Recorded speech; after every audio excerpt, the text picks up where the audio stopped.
الحمد لله رب العالمين والصلاة والسلام على سيد الأنبياء والمرسلين وعلى آله وصحبه أجمعين أما بعد فأعوذ بالله من الشيطان الرجيم ومن أهل الكتاب من إن تأمنه بقنطار يؤديه إليك ومنهم من إن تأمنه بدينار لا يؤديه إليك إلا ما دمت عليه قائما ذلك بأنهم قالوا ليس علينا في الأميين سبيل ويقولون على الله الكذب وهم يعلمون صدق الله العظيم اللهم أرنا الحق حقا وارزقنا اتباعه وارنا الباطل باطلا وارزقنا اجتنابه رب اشرح لي صدري ويسر لي أمري واحلل عقدة من لساني يفقهوا قولي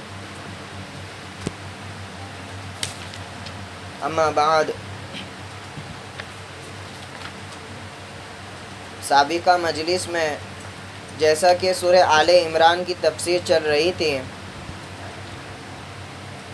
اہل یہود و نصارہ کی خیانت جو دین کے معاملے میں پیش آئی اس کو بیان کیا جا رہا تھا کہ ایمان والوں کو اسلام سے اور ایمان سے ہٹانے کی کس کس طرح کی تدبیریں یہ اختیار کرتے تھے اور کس درجے کا بغض و حسد ان کو تھا اہل ایمان کے ساتھ۔ تو آخر میں اللہ تعالیٰ نے بیان فرمایا تھا قل ان الفضل بید اللہ، جو فضل ہوتا ہے اللہ کا خاص وہ صرف اللہ کے قبضہ قدرت میں ہوتا ہے، یؤتیہ من یشاء، اور وہ جسے چاہتا ہے اسے عطا کرتا ہے۔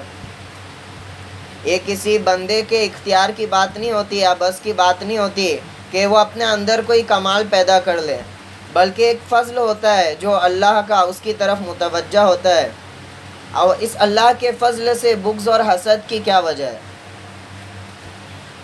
تو گویا کہ عقائد اور دین کے تعلق سے جو ان کی خیانتیں تھی، کرپشن تھا، اس کو بیان کیا گیا۔ اب معاملے میں کس طرح وہ خیانتیں اور بد معاملگی کا شکار تھے اس کا بیان یہاں سے کرتے ہیں۔ چنانچہ فرماتے ہیں وَمِنْ أَهْلِ الْكِتَابِ، اور اہل کتاب میں بعض ایسے ہیں من ان تامن ہو کہ جنہیں اگر بطور امانت کے بقنطار ایک ڈھیر یعنی بہت زیادہ مال دے دیا جائے، کہ اگر آپ ان کے پاس بطور امانت کے بہت سارا مال کیا رکھا دے، ان کو عطا کر دے، قنطار کہتے ہیں بہت زیادہ مال کو، یؤدیہ الیک، تو بھی وہ تجھے ادا کر دے، تو بہت سارا مال آپ کو دے دینا کیا کرے گا؟ ان کو امانت کی ادائیگی سے غافل نہیں کرے گا، تو وہ جتنا آپ نے دیا ہے اتنا، یہ اسلام کی خوبصورتی ہے اور قرآن کی حقانیت ہے۔ جس قرآن کی تکذیب صبح شام یہود اور نصارہ کر رہے تھے، جس نبی کی تکذیب یہود اور نصارہ صبح شام کر رہے تھے، انہی میں سے امانت داروں کا ذکر پہلے کر دیا۔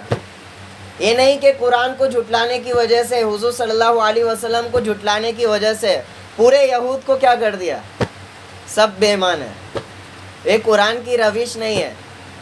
اگر ان میں سے بعض کیا ہے وہ ایماندار ہے اور معاملے میں صاف ستھرے، تو ان کی نشاندہی پہلے ہی کر دی کہ ان میں بعض ایسے بھی ہے کہ اگر آپ ڈھیر سارا مال ان کو دے دو تو یہ کیا امانت داری سے،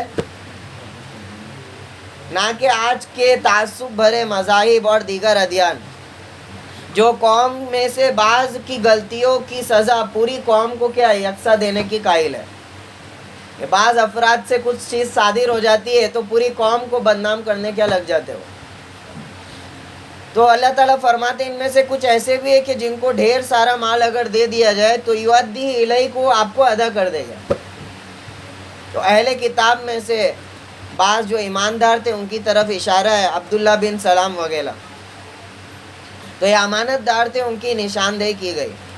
مفسرین نے نقطہ نکالا ہے کہ یہ جو امانت دار یہود تھے یہ آگے جا کے اکثر اسلام قبول کر چکے تھے، تو اگر یہ مسلمان مراد ہے یعنی اہل کتاب میں سے وہ جو مسلمان ہو گئے تو مسلمان کی تعریف تو کی جا سکتی ہے، لیکن ان کی صراحت نہیں ہے تو اس میں وہ حضرات بھی شامل ہو گئے جو مسلمان نہیں ہوئے، اس کا مطلب غیر مسلم تھے. تو غیر مسلم کی تعریف کرنا جائز ہے یا نہیں جائز ہے؟ وہ فرماتے ہیں کہ اگر اس کے اندر کوئی اچھا وصف ہو تو اس کی تعریف کرنا اور اس کو انکار کرنے کی گنجائش کسی کو، اس کا جو عوض ہے وہ اس کو ملے گا. یعنی دنیا میں اس اچھی کوالٹی اور وصف کی وجہ سے اللہ تعالیٰ اس کو عزت دے گے، اور آخرت میں وہ اچھی کوالٹی اس کو عذاب میں تخفیف دلائے گی. تو اچھائی کدھر کہیں سے بھی صادر ہو، اس کا انکار نہیں کیا جا سکتا. تو بہرحال وہ بھی حضرات اس میں شامل ہے. وَمِنْهُمْ مَنْ، اور انہی میں سے وہ لوگ بھی ہے، ان تامن ہو کہ اگر بطور امانت کے آپ انہیں بھی دینار، ایک دینار دے دیں. کیا دے دیں؟ قنطار یعنی بہت سارا مال. دینار بھی دینار نکرہ لے کر آئے، یعنی ایک دینار کیا ہے؟ لا یؤدیہ الیک، تو آپ کو ادا نہ کرے. الا ما دمت علیہ قائما، بجز اس صورت کے کہ تو اس کے سر پر کھڑا رہے، ان کے پیچھے لگا رہے.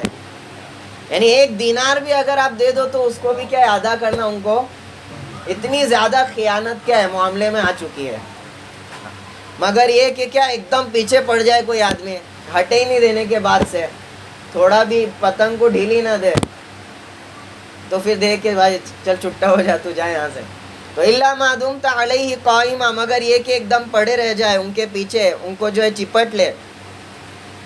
تو اہل کتاب میں سے کچھ ایسے خائن بھی تھے اور خیانت کرنے والے بھی تھے جو اکثر کی تعداد میں تھے، ان کا یہاں پہ ذکر آیا. اس میں اہل کتاب کے معاملات میں جو ان کی خیانتیں تھی اس کا ذکر ہے. اور یہ جو ترتیب قرآن میں ذکر کی گئی، پہلے دین کی خیانت کو ذکر کیا گیا، اس کے بعد معاملات کی خیانت کو، یہ بہت زیادہ قابل غور ہے کہ جس شخص کی معاملات صاف نہ ہو، جس شخص کے معاملات میں امانت داری نہ ہو، یہ اس بات کی علامت ہے کہ اس کے دین میں وہ امانت دار نہیں ہے. اگرچہ ظاہراً آپ کو اس کی داڑھی دکھ رہی ہے، ٹوپی دکھ رہی ہے، لیکن کہیں نہ کہیں وہ اپنے دین میں کیا ہے؟ خیانت کر رہا ہے اللہ اور اس کے بیچ کے حق کو. وہ خیانت بندوں کے ساتھ خیانت کرنے میں ظاہر ہو رہی ہے، شکل میں ظاہر ہو رہی ہے. ذالک بأنہم، یہ خیانت کیوں کیا کرتے تھے؟ یہ اس وجہ سے کہ یہ لوگ کہتے تھے قولوا لیس علینا فی الامیین سبیل، کہ ہمارے اوپر امیوں کے باب میں کوئی ذمہ داری ہی نہیں ہے. یہ ان کا کہنا تھا. یہود جو بسے ہوئے تھے وہ مدینہ اور مدینہ کے اطراف میں بسے ہوئے تھے، ان کی حیثیت کیا تھی؟ بطور ساہوکار کے ہوا کرتے تھے، ایک تہذیب اور تمدن رکھنے والی قوم سمجھتے تھے اپنے آپ کو، اور اس کا غرور اور فخر ان کو خوب تھا. تو ظاہر ہے کہ امانتیں ان کے پاس رکھائی جاتی تھی، زمیندار قسم کے لوگ تھے. لیکن اہل مکہ، ام القریٰ میں رہنے والے، امیین جنہیں کہا جاتا تھا، یعنی مکہ کے رہنے والے، ان کے تعلق سے ان کا عقیدہ یہ تھا کہ اہل کتاب جو کوئی ظلم کرے گی کس کے ساتھ؟ امیوں کے متعلق، تو امیوں کے لیے ہمارے اوپر کوئی پوچھ گچھ نہیں ہے اللہ کی طرف سے. اللہ کی طرف سے وہی بیان کرے قولوا، یہ اس وجہ سے کہتے تھے لیس علینا فی الامیین سبیل، جو کچھ ہم امیوں کے ساتھ کریں گے اس میں ہمارے اوپر کوئی. وَيَقُولُونَ عَلَى اللَّهِ الْكَذِبَ، اور یہ اللہ پر جھوٹ گڑھتے تھے. یعنی اس بات کو یہ اس طرح بیان کرتے تھے کہ ہماری کتاب تورات میں موجود ہے کہ امیوں کے تعلق سے جو بھی ظلم ہم کریں گے اس میں ہماری کوئی پوچھ گچھ ہونے والی. تو یہ اللہ پر جھوٹ گڑھتے تھے. وَهُمْ يَعْلَمُونَ، جبکہ یہ جانتے کہ ایسی کوئی بات. تو یہ قابل غور چیز ہے کہ اگر کوئی قوم کسی قوم پر ظلم کرتی ہے تو اس کا فرسٹ سٹیپ یہ رہتا ہے کہ اپنے آپ کو اس قوم پر سپیریئر سمجھتی ہے، بغیر کسی وجہ کے، بغیر کسی اپنی قومی تفضیل کو، اپنی قومی فضیلت کے قائل رہتی ہے کہ ہم جو ہے ان سے اعلیٰ ہے، ہم کیا ان سے سپیریئر ہے، اور اس کے بعد پھر ان کے جو بھی ظلم رہتے ہیں وہ ادنا قوم پر وہ جسٹیفائی ہو جاتے ہیں، وہ کیا ہو جاتے ہیں، ہم کو رائٹ ہے کہ ہم ان کے ساتھ. تو یہی روش اہل کتاب کی تھی کہ پہلے تو ان کے اوپر اپنی قوم کا، اپنی نسل کا فخر، اس کا غرور، اور اس کے بعد پھر امیوں کے تعلق سے یہ غلط عقیدہ اپنے ظلم کو جسٹیفائی کرنے کے لیے گڑھ لیا، اور اس کو جوڑ کس پر دیا؟ اللہ کے اوپر، کہ ہماری کتاب میں وَيَقُولُونَ عَلَى اللَّهِ الْكَذِبَ وَهُمْ يَعْلَمُونَ، اللہ پر جھوٹ باندھتے تھے، کہتے تھے جبکہ یہ جانتے ہیں. یہ اسلام کی تعلیم ہے کہ اس کو بطور مذمت کے بیان کر رہی ہے کہ کسی قوم کو، کسی قوم پر کسی بنیاد پر ظلم کی کوئی اجازت نہیں ہے. تو وہ مذمت بیان کر رہے کہ اہل کتاب نے اس طرح کا معاملہ کیا تو ان کی مذمت کیا کی جائے. تو اسلام میں ظلم کی اور معاملے میں خیانت کی کوئی گنجائش نہیں ہے. ایسی کوئی تعلیم اسلام سے اس کا کوئی ربط ضبط نہیں ہے. اللہ تعالیٰ فرماتے بلا کیوں نہیں ہوگی پوچھ گچھ. کس نے کہہ دیا یہ کہ پوچھ گچھ نہیں ہوگی، جو بھی کرتے رہو. بلا من اوفا بعہدی، جو شخص اپنے عہد کو پورا کرے گا. عہد اور وعدے میں کیا فرق ہے؟ وعدہ کہتے ہیں جو یک طرفہ ہوتا ہے. میں نے کہہ دیا کہ بھائی میں آپ کو کل فلاں مال دوں گا، یا کل میں آپ سے کیا ہے ملاقات کروں گا. تو جو یک طرفہ زبان دی جاتی ہے اس کو کیا کہتے ہیں؟ اور عہد، ایگریمنٹ کہتے ہیں جو دونوں کی رضامندی سے طے کیا جاتا ہے. جانبین سے کیا ہوتی ہے وہ بات طے کی جاتی ہے، تو اس کو معاہدہ کہتے ہیں. تو بلا من اوفا بعہدی، من اوفا وہ شخص جو اپنے عہد کو پورا کرے، اپنے عہد کو پورا کرتا ہے، واتقا اور اللہ سے ڈرتا ہے. فإن اللہ یحب المتقین، تو اللہ تعالیٰ متقیوں کو پسند کرتے ہیں. متقیوں کو کیا رکھتے ہیں؟ تو یہ جواب دے دیا گیا کہ متقی لوگوں کو اللہ کیا کرتے ہیں؟ پسند کرتے ہیں. اور متقی کون ہے؟ او من اوفا بعہدی واتقا، جو اپنے عہد کو پورا کرے، جو عہد طے کیا گیا ہے اس کے تعلق سے اللہ سے ڈرے. واتقا، یہ اس کے دینداری کی تکمیل ہے، یہ اس کے دینداری کی تکمیل ہے اور اس کی علامت ہے. اور یہی متقی ہے جن کو اللہ پسند کرتے ہیں. فإن اللہ یحب ان الذین یشترون بعہد اللہ، یقیناً وہ لوگ جو اللہ کے عہد کو، جو لوگ اللہ کے عہد کو، وایمانہم اور اپنی قسموں کو، ثمناً قلیلا قلیل قیمت پر بیچ ڈالتے ہیں. قلیل قیمت پر،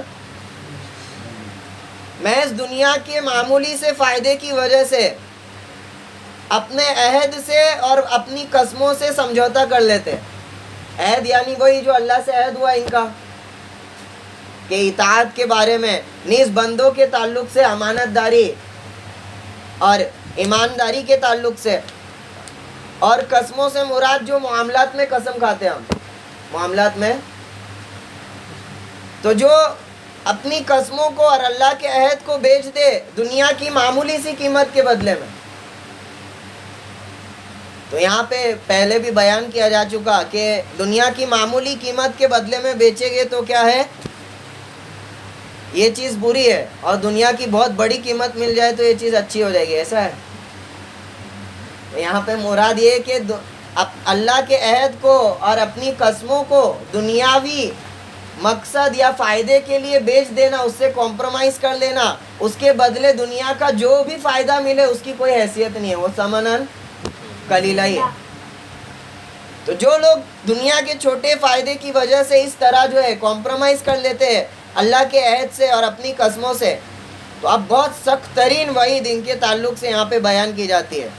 اولئک لا خلاق لهم فی الآخرہ، ان لوگوں کا آخرت میں کوئی حصہ نہیں ہے. آخرت میں، دنیا میں جو بھی حصے کی لالچ میں کر رہے کر لو، آخرت میں کوئی حصہ ان کو ملنے والا. یہ جملہ جو ہے بہت بھاری ہے. لا خلاق لهم فی کہتے نا غصے میں ہم لوگ یہ تیرے کو کچھ ملنے والا، تیرا کوئی حصہ تو اللہ فرما رہے آخرت میں ان کا کوئی حصہ بننے نہیں والا ہے. دنیا کے ٹکڑے میں سے جتنا ٹکڑا جو چاہے یہ لے لے خیانت کر کے. ولا یکلمہم اللہ، اور نہ اللہ ان سے شفقت والا کلام کرے گا. کلام کرے گا یعنی شفقت سے کلام بھی ان کے ساتھ کرنا پسند نہیں کیا جائے گا آخرت میں، یعنی غضب والا کلام کرے گا. کیسا کرے گا؟ اللہ سب کی حفاظت کرے. ولا ينظر الیہم یوم القیامہ، اور نہ ہی قیامت کے دن ان کی طرف رحمت کی نگاہ سے دیکھے گا. رحمت کی نگاہ سے یعنی کیسی نگاہ سے دیکھے گا؟ غضب والی نگاہ سے دیکھے. ولا یزکیم، اور نہ ہی ان کو گناہوں سے پاک صاف کرے گے. نہ ہی ان کو گناہوں سے، اس کا کیا مطلب ہے گناہوں سے پاک صاف نہیں کرے گے؟ یہ بھی بڑی سخت سزا ہے.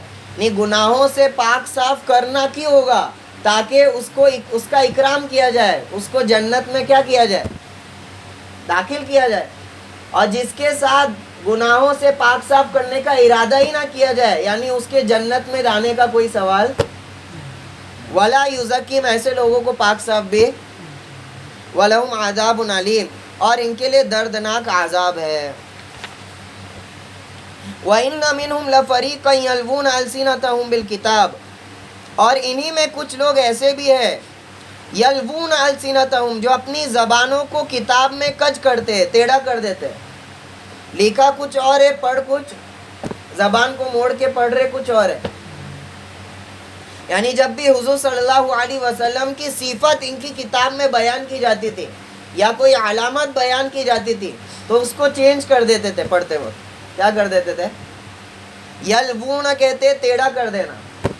تو جو ہے اس سے اپنی زبان کو ٹیڑھا کر دیتے تھے. السنتہم بالکتاب، تاکہ ٹیڑھا کرنے کے بعد جو کچھ انہوں نے پڑھا ہے لتحسبوہ من الکتاب، اسے تم کیا سمجھو؟ کتاب میں سے سمجھو. اسے تم کیا سمجھو؟ یہ جو ان لوگ نے الٹا سیدھا پڑھا ہے وہ کدھر لکھا ہے؟ وما ہوا من الکتاب، جبکہ وہ کتاب کا حصہ. وَيَقُولُونَ هُوَ مِنْ عِنْدِ اللَّهِ وَمَا هُوَ مِنْ عِنْدِ اللَّهِ، اور یہ کہتے تھے کہ اللہ کی طرف سے، جبکہ وہ اللہ کی طرف سے. وَيَقُولُونَ عَلَى اللَّهِ الْكَذِبَ وَهُمْ يَعْلَمُونَ، اور وہ اللہ پر جھوٹ گڑتے تھے. وَهُمْ يَعْلَمُونَ، نا سمجھی میں یا نادانی سے نہیں بلکہ جان بوجھ کر. وَهُمْ يَعْلَمُونَ، محض اپنے فائدے کی یا بغض اور جلن کی وجہ سے یہ سب کام. مَا كَانَ لِبَشَرٍ، تو یہ ان کی معاملات میں خیانت کا ذکر کیا گیا اور دینداری میں خیانت کا ذکر کیا گیا. اب اس کے آگے دوبارہ اہل نصارہ کی طرف رخ جو ہے پھیر دیا جاتا ہے. جب نصارہ نجران حضور صلی اللہ علیہ وسلم کے پاس آئے تھے تو اس میں سے نصارہ اور یہود میں سے بعض نے کہا کہ اے محمد، کیا آپ چاہتے ہیں کہ ہم آپ کی تعظیم کریں جس طرح عیسیٰ علیہ السلام کی تعظیم کی جاتی ہے؟ ان کو جو ہے پوجا جاتا ہے کہ ہم آپ کی تعظیم اسی طرح کریں، آپ یہ چاہتے ہیں؟ یا یہ سوال نقل کیا گیا تھا مسلمانوں کی طرف سے. کچھ لوگ آئے تھے، انہوں نے کہا تھا کہ حضور صلی اللہ علیہ وسلم آپ پر سلام بھیجتے، سلام کرتے، اور اسی طرح سلام کرتے جس طرح ہم میں سے بعض کو کرتے ہیں. ہم چاہتے ہیں کہ آپ کی تعظیم میں، تکریم میں ہم آپ کو سجدہ کریں. کیا کریں؟ تو اس کی جو ہے تردید میں یہ آیت نازل ہوئی. ما کان لبشر، کسی بشر سے یہ نہیں ہو سکتا. کسی، یہ بشر یہاں پہ کیا مراد ہے؟ بشر بول کے، بشر بول کے کیا مراد ہے یہاں پہ؟ نبی؟ کیا مراد ہے؟ نبی مراد ہے یہاں پہ. یعنی کسی نبی سے، جس کو بھی اللہ تعالیٰ نے نبی بنایا، رسول بنایا، تو ان کو بطور بشر کے یہاں پہ کیا کر رہے؟ اسٹیٹ کر رہے اور کہہ رہے ما کان لبشر، کسی بشر سے ایسا ہو ہی نہیں سکتا. کون بشر؟ ان یؤتیہ اللہ الکتاب، کہ وہ جس کو اللہ تعالیٰ کتاب دے، آسمانی کتاب دے، والحکمہ، اور احکام شریعہ دے، شریعت کے احکام دے، والنبوہ، اور نبوت دے. اتنا بڑا اس کے ساتھ فضل کا کام کرے، اور وہ کیا کہے؟ ثم یقول للناس، اور پھر وہ لوگوں سے کہے کونوا عبادا لی، کہ میری عبادت کرنے والے بن جاؤ، میری. تو یہی نصارہ کا جو ہے ان کی خیانت تھی کہ عیسیٰ علیہ السلام کو جو پوجتے تھے اور ان کو جو خدا کا درجہ دے چکے تھے، تثلیث کا عقیدہ تھا، اس کو وہ عیسیٰ علیہ السلام کی طرف منسوب کرتے تھے کہ ہم کو کیا ہے یہ جو ہم کرتے ہیں، ہم کو کس نے حکم دیا؟ عیسیٰ علیہ السلام نے۔ اسی طرح نصارہ کی ایک قوم جس کو صائب کہتے ہیں، وہ فرشتوں کی عبادت گزار بن گئی۔ کس کی بن گئی؟ ان کو اللہ کی بیٹی قرار کر دینے لگے۔ عقیدہ یہ تھا کہ اللہ تعالیٰ تو کلی معبود ہے، کلی اختیار رکھتے، لیکن یہ جو چھوٹی چھوٹی چیز ہے اس میں اللہ تعالیٰ نے فرشتوں کو نصب کر دیا ہے۔ بارش کے لیے فلاں فرشتہ ہے، رزق کے لیے، تو یہ جو چھوٹے چھوٹے معاملات ہیں اس میں کس کو نصب کیا ہے؟ تو ان کی کیا کی جائے؟ ان کا وسیلہ دیا جائے اور ان کے ذریعے سے مانگا جائے۔ اور یہی ہمارے میں سے کچھ گمراہ لوگ ہیں، وہ بھی کیا ہے؟ اسی عقیدے کی طرف جا رہے۔ تو اللہ تعالیٰ نے کسی کو کوئی اختیار نہیں دیا ہے، نہ کوئی نفع کا قدرت رکھتا ہے، نہ کوئی نقصان کی قدرت رکھتا ہے۔ تو اور جن لوگوں کو یہ معبود بنا رہے ہیں وہ کون لوگ ہیں؟ وہ تو اللہ کے فرستادہ ہیں، اللہ کا پیغام پہنچانے والے ہیں۔ ان کو تو چوز ہی اس لیے کیا گیا ہے تاکہ اللہ کی بندگی کا سبب وہ لوگوں کو دے، اللہ کی بندگی کا۔ تو یہ تو عقل میں آنے والی بات نہیں ہے کہ وہ اللہ کو چھوڑ کے اپنے بندے بننے کا کیا دے؟ سبق دے لوگوں کو۔ یہ تو ایک دم خلاف عقل بات ہے۔ آپ کسی انسٹیٹیوٹ میں کام کرو، وہاں کا آپ کو نمائندہ بنایا جائے، HOD بنا دیا جائے، اور آپ اپنے انڈیپینڈنٹ انسٹیٹیوٹ کی کیا کرنے لگو؟ ایڈورٹائزمنٹ کرنے لگ جاؤ، تو یہ بات عقل میں آئے گی بھائی؟ تو اللہ کی بندگی کا درس دینے کے لیے ان کو کیا کیا گیا؟ دنیا میں منصب ان کو جو ہے بھیجا گیا ہے، مبعوث کیا گیا ہے۔ ان سے تو یہ بات بعید ہے، چلو دوسرا آدمی کر لے تو سمجھ میں آ جائے۔ جو توحید ہی کا درس دینے آئے وہ کیسے لوگوں کو کہے گے کونو عباد لی، کہ ہماری عبادت کرنے لگ جاؤ، ہم سے مانگنے لگ جاؤ؟ یہ بہت زبردست دلیل ہے ان تمام لوگوں کے خلاف جو اللہ کے علاوہ ان کے برگزیدہ بندے کو کیا بنا لیتے ہیں؟ خدا کا درجہ دے دیتے ہیں۔ اور بشر کہہ دیا ایک دم ڈائریکٹ، کیا کہہ گیا؟ اب اس میں کیا تعویل کرے گے آپ کہ یہ کوئی انسان نہیں ہے، کوئی سپر کیا بولتے اس کو، سپر نیچرل پاور ہے، سپر نیچرل کیا ہے؟ بینگ ہے، کوئی ہمارے جیسے نہیں ہے۔ تو بشر کہہ دیا یہاں پہ پہلے ہی۔ تو وہ کیسے کہے گے کونو عباد لی من دون اللہ، کہ ہمارے بندے بن جاؤ من دون اللہ، اللہ کے علاوہ، اللہ کو چھوڑ کے۔ ولیکن کونو، ہاں مگر وہ یہ کہے گے کونو ربانیین، تم کیا بن جاؤ؟ رب والے بن جاؤ۔ کیا بن جاؤ؟ ربانیین، رب سے مشتق ہے۔ ربانیین کس کو کہیں گے؟ جو اللہ والے ہیں اور جن کی کوئی چیز جو ہے اللہ کے خلاف، اللہ کی مرضی کے خلاف کوئی کام نہیں کرتے، اس کی بھیجی ہوئی رہنمائی میں اپنے عمل کو کرتے ہیں، تو ایسے جو برگزیدہ بندے ہیں ان کو ربانی کہتے ہیں۔ تو انبیاء علیہ السلام تو کیا کہے گے لوگوں سے؟ کیا بن جاؤ؟ ہمارے رنگ میں مت رنگو، کس کے رنگ میں رنگو؟ ربانی، ربانی بن جاؤ، اللہ کے بندے بن جاؤ۔ صبغت اللہ، اللہ کے رنگ میں کیا ہو جاؤ؟ بما کنتم تعلمون الکتاب، اس وجہ سے کہ تم کتاب کی تعلیم دیتے ہو، یعنی اہل کتاب، تم کتاب کی کیا دیتے ہو؟ تعلیم دیتے ہو دوسروں کو، اپنی کتابوں کی تعلیم دیتے ہو، درس دیتے ہو۔ وَبِمَا كُنْتُمْ تَدْرُسُونَ، اور اس وجہ سے کہ تم خود اس کتاب کو، تو اس کا تقاضا یہ تھا کہ تم اس کتاب کی جو ہدایت ہے توحید پرستی، تو تم اس پر قائم رہتے اور اللہ والے بن جاتے۔ کیا بن جاتے؟ نہ کہ اس طرح کے غلط عقیدوں میں اپنے آپ کو مبتلا کر دیتے۔ تو یہ بڑی باریک بات یہاں سے نکالی ہے مفسرین نے کہ تعلمون الکتاب وبما کنتم تدرسون، جو حضرات دین کو سیکھنے سکھانے کا کام کرتے ہیں، پڑھنے پڑھانے کا کام کرتے ہیں، تو وہ مشغلہ جو ہے وہ ان کو اس بات پر آمادہ کر دینا چاہیے کہ ان کی زندگی مکمل دین اسلام کی کیا بن جائے؟ تصویر بن جائے۔ اگر اس مشغلے میں رہ کر ان کی زندگی نہیں تبدیل ہو رہی ہے تو پھر اس کا کوئی فائدہ نہیں ہے علم دین کے سیکھنے سکھانے کا. اور اسی علم سے آپ سے نے پناہ چاہیے کہ وَمِنْ عِلْمٍ لَا تَنْفَعُ، ایسے علم سے میری حفاظت فرما جو نفع. میں گفتگو ہو رہی ہے رفع الیدین پہ اور چھوٹے چھوٹے علمی مسئلے پہ، اور زندگی میں دینداری کا کوئی شعبہ نہیں، کوئی خوشبو نہیں اس کے. تو یہ دین کے سیکھنے سکھانے کا مقصد بالکل. تو دیکھو اللہ تعالیٰ وہی فرما رہے کہ تم کو تو ربانین بن جانا چاہیے تھا. کیوں؟ کیونکہ تم کتاب کو سکھاتے ہو اور اس کو، جس کا تقاضا یہ کہ آدمی کی زندگی بدل جائے. ایک علم کو سیکھنے سکھانے والے کی زندگی دور سے دیکھ کر سمجھ میں آ جائے کہ بھئی یہ کس سے تعلق رکھتا ہے، علم والوں سے تعلق رکھتا ہے. اللہ تعالیٰ ہم سب کو طالب علم بنائے اور حقیقی نفع مند علم نصیب فرمائے.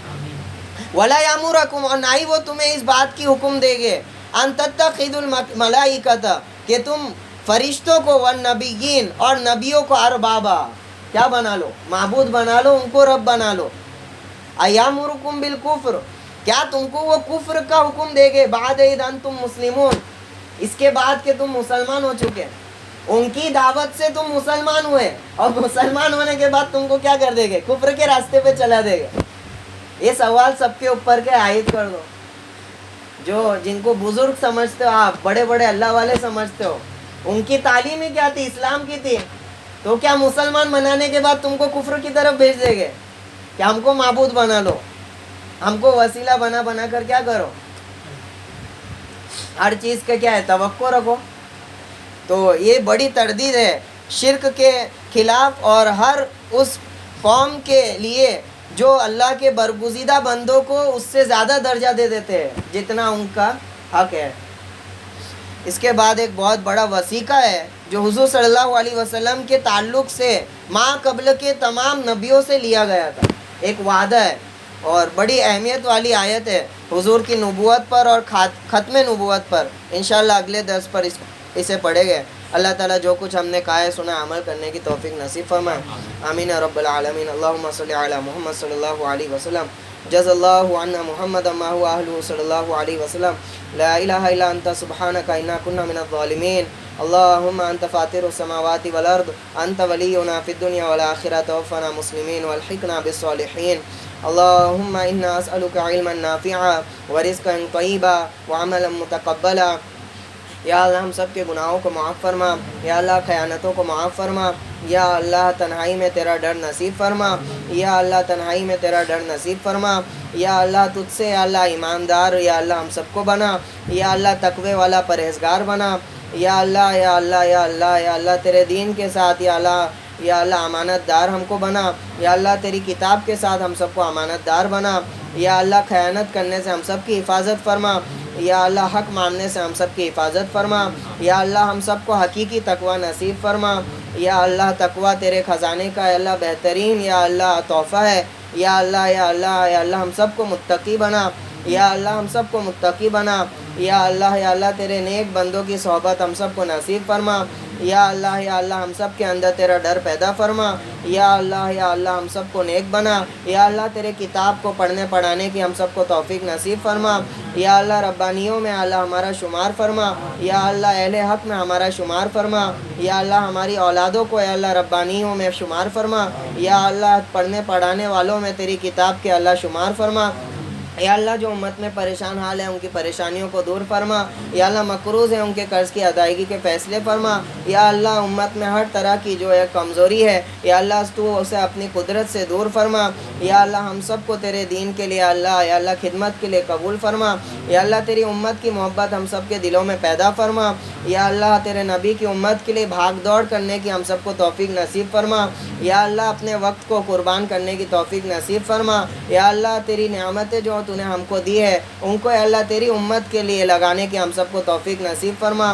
یا اللہ ہم کو یا اللہ مرکز عطا فرما. یا اللہ ہم کو مدرسے عطا فرما. یا اللہ ہم کو یا اللہ دیندار یا اللہ یونیورسٹی ہم کو نصیب فرما. یا اللہ ہم کو امانت دار ہسپتال یا اللہ نصیب فرما. یا اللہ ہمارا نظام یا اللہ درست فرما. یا اللہ اس امت کو محتاج مت بنا. یا اللہ دوسری قوموں کا محتاج نہ بنا. یا اللہ ہمارے نوجوانوں کو بیدار فرما. یا اللہ ان کی صلاحیتوں کو یا اللہ دوبالا فرما. یا اللہ اپنے دین کے لیے اپنی مخلوق کے خدمت کے لیے اللہ قبول فرما. یا اللہ ایک ساتھ مل کر یا اللہ خدمت کی ہم سب کو توفیق نصیب فرما. یا اللہ کمزوری بزدلی سستی سے ہم سب کی حفاظت فرما. یا اللہ توفیق تیری ہی جانب سے ملے گی. یا اللہ تیری توفیق کے بغیر ہم کچھ نہیں کر سکتے. یا اللہ درس کی برکت سے تیری کتاب کی برکت سے ہم کو توفیق نصیب فرما. یا اللہ جو مانگا ہم نے گمان کے موافق یا اللہ تو اپنی شان ہم کو امید سے زیادہ عطا فرما. یا اللہ خصوصاً فلسطینی یا اللہ ہمارے بھائی بہنوں کی اللہ امداد فرما. یا اللہ ان کے حوصلے ٹوٹنے کو ہے. یا اللہ تیری مدد نازل فرما کر ان کے حوصلوں کو پختہ فرما. یا اللہ ان کی آنکھوں کو ٹھنڈک نصیب فرما. یا اللہ ان کی شہادت کو قبول فرما. یا اللہ ان کی شہادت کو یا اللہ رائگاں ہونے سے محفوظ فرما. یا اللہ عالم میں یا اللہ ظلم کا یا اللہ خاتمے کا فیصلہ فرما. یا اللہ ظالموں کی ہمت پاش فرما. یا اللہ ان کے تکبر کو پاش فرما. ان کے گھمنڈ کو یا اللہ پاش فرما. یا اللہ عبرت کا یا اللہ ان کو نشاں بنا. یا اللہ ہماری دعاؤں کو قبول فرما. آمین. سبحان ربک رب العزت عما یصفون وسلام علی المرسلین والحمد للہ رب العالمین.